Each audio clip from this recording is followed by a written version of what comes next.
My question to you is, what is your line of action if SSC verdict comes in PTI's favor and the government says we don't follow it, or whatever they come up with, because they are clearly trying to avoid it? What do you do? You must have thought something in your mind. Look, when I dissolved my two assemblies, we got the top lawyers, we looked at the constitution.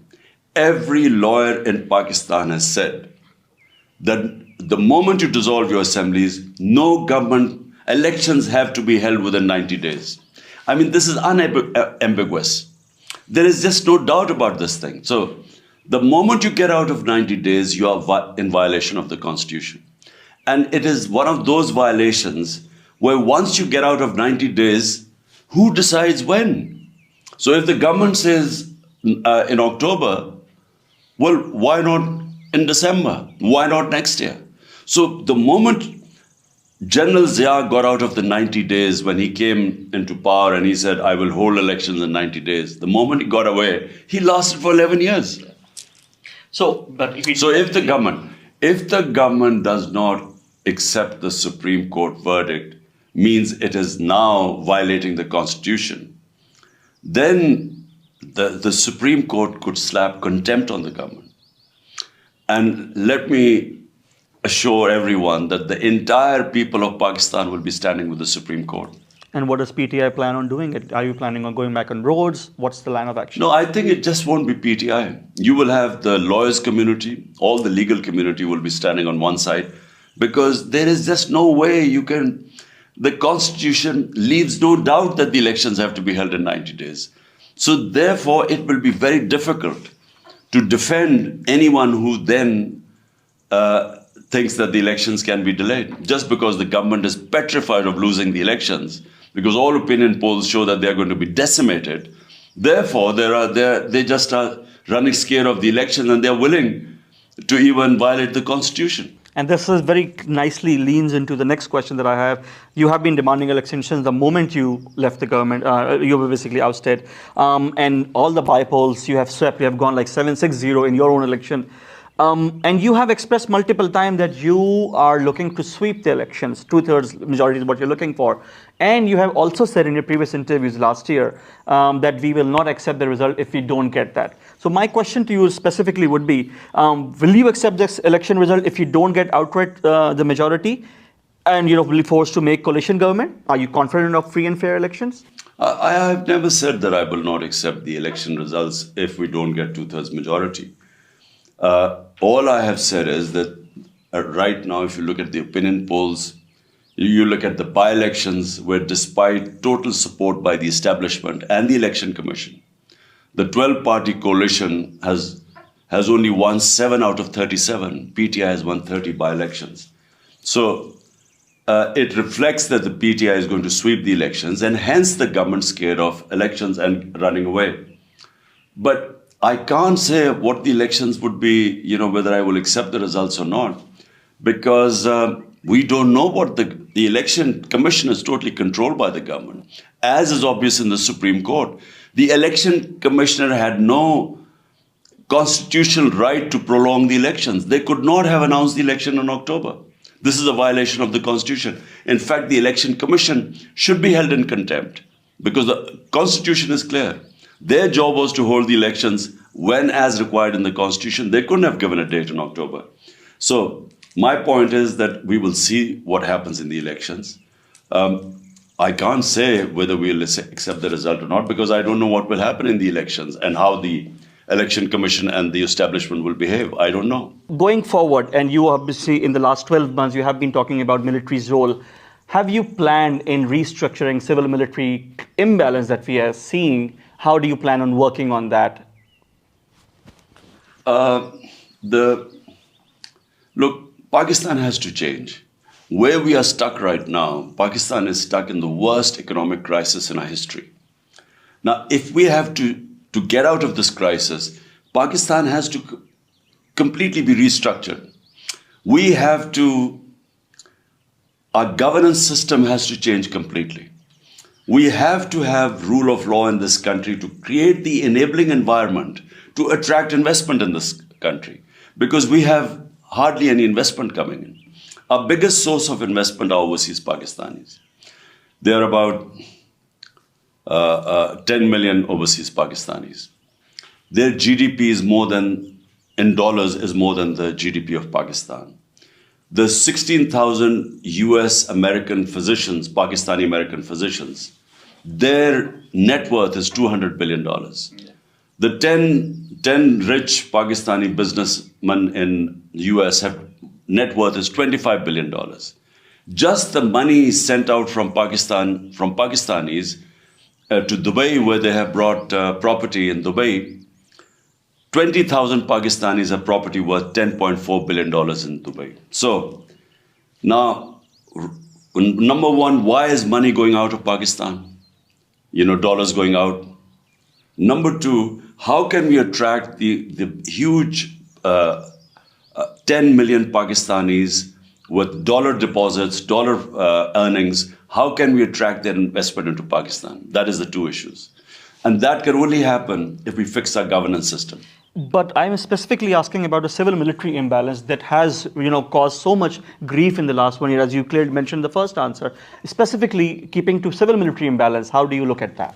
Look, the civil-military imbalance cannot work if you want to improve Pakistan. I mean, the current civil and military imbalance has to change if you want Pakistan to get out of this mess. And by that, I mean rule of law. You cannot have a system where the Prime Minister has the responsibility, but he does not have the authority to implement his policies because that authority is shared with the military.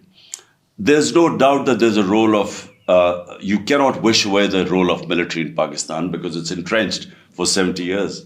But you need that balance. If you do not have that balance, you cannot have that governance system. That governance system is needed now for Pakistan's survival. You can only attract investment in Pakistan if you have rule of law in the country. Out of the 140 countries in the world, Pakistan's rule of law index is 129.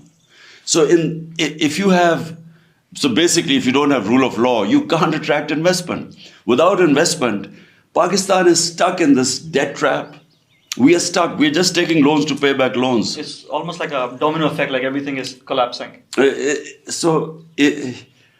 Point is, the way we stand today, unless we completely reform our governance system and base it on rule of law, I don't think, any you can come up with the best economist. But in this environment, no economic policy is going to work. Right. So going on from there, in the March 25th, on your address in the Lahore, which you had such a massive crowd, you talked about reforming the country as you presented this 10-point economic agenda.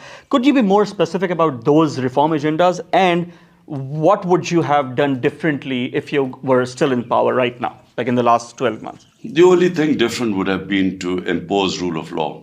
Look, I have seen countries, I have spent a lot of time in England as a professional cricketer, and then I went to university before.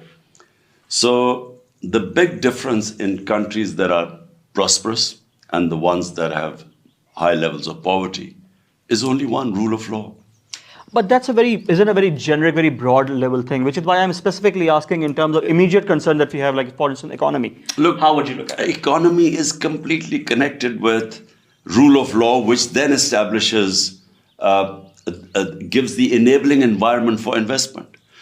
Pakistan is very fortunate that it has, which I started in the beginning, 10 million overseas Pakistanis earning in dollars. It's very fortunate. Now, at the moment, all we rely on are remittances from overseas Pakistanis. We cannot attract their investment. Why can't we attract their investment? Because they do not have confidence in our judicial system and the rule of law here. So if they don't have confidence, they will go and invest in Dubai, in Malaysia, anywhere else, but not here. And this is our biggest handicap, because what is the problem of Pakistan?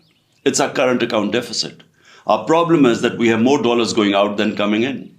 Now, the question is, how can we attract dollars in Pakistan?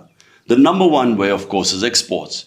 But if we start from, if we have power from day one, it's going to take time before we get the industry going. We get sort of all the country geared towards export. We are at the midst of quite a upheaval in our region going on right now. We also have to balance between China. Often we have been people say we are Chinese colony. Then we have America on one side. Then we have hostile neighbor on the eastern front. We have security concern on the western front. Specifically speaking on these foreign policy issues, very immediate ones, how do you see that? How do you plan on working towards them, considering we have had the whole conspiracy, thing had been going on? Look, foreign policy, number one, has to be for the benefit of your own population. Every nation makes its foreign policy for the interest of its people. So that's the beginning. Now, what is in the interest of Pakistani people? To have a foreign policy where we get out of any conflicts, like Afghan jihad, like war on terror. I mean, these conflicts cost us a lot. We suffered, especially the war on terror. 80,000 Pakistanis died. We had billions, over 100 billion lost to the economy because, who wants to invest in a country which is considered the most dangerous in the world? There are terrorist attacks going on. So we learned one thing, that we do not want to get involved in other people's conflict, number one. And then, why should we exclude ourselves like in the Cold War? We became part of the US bloc. But that meant that Russia and Central Asian countries, which would be great trading partners for Pakistan, even Afghanistan, all that became in the other sphere and out of our reach of trade. So why not have a foreign policy like India? India has a very mature foreign policy. It is trading with the US. It is trading with China. It is getting cheap oil from Russia. So India's foreign policy benefits its people. It's kept down its inflation because it got oil from Russia at discounted price. We, on the other hand, we had negotiated discounted price, but our government went. And the new government came in and they just didn't pay any attention to it. As a result, we had to pay high oil prices, which led to high inflation and which led to poor poverty.